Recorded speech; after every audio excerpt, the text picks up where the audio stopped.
SLST result তোমাদের খবর সূত্রে জানা গিয়েছে আগামী শুক্রবার অর্থাৎ এই সপ্তাহে যে শুক্রবারটা আসে এতে তোমাদের একাদশ ও দ্বাদশ শ্রেণীর রেজাল্টটা প্রকাশিত হবে। কিন্তু প্রত্যেকবারে তোমাদের 9-10টা আগে প্রকাশিত হয় এবং পরে তোমাদের একাদশ দ্বাদশ প্রকাশিত হয়, কিন্তু সেক্ষেত্রে এটা নয়।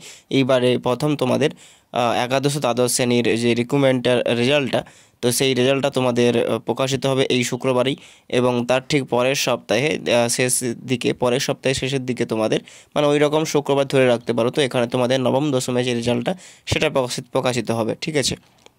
এবং তার সঙ্গে একটা কথা বলে রাখি, তোমাদের এই যে পরীক্ষার রেজাল্টে ইন্টারভিউ দিতে যাওয়ার আগেই তোমাদের ডকুমেন্টের ভেরিফিকেশান হবে, তাই সমস্ত ডকুমেন্টগুলো তোমরা গুছিয়ে নাও, ঠিক আছে। এবং তার সঙ্গে আর একটা তোমাদের গুড নিউজ যে তোমাদের WBSSC group C and D অর্থাৎ শিক্ষাকর্মী নিয়োগের যে একটা অ্যাপ্লিকেশন বেরোনোর কথা রয়েছে সেটা তোমাদের আগামীকাল অর্থাৎ 3 নভেম্বর তোমাদের অ্যাপ্লিকেশনটা প্রকাশিত হবে, অর্থাৎ তোমরা অনলাইনে ফর্ম ফিল আপ করতে পারবে।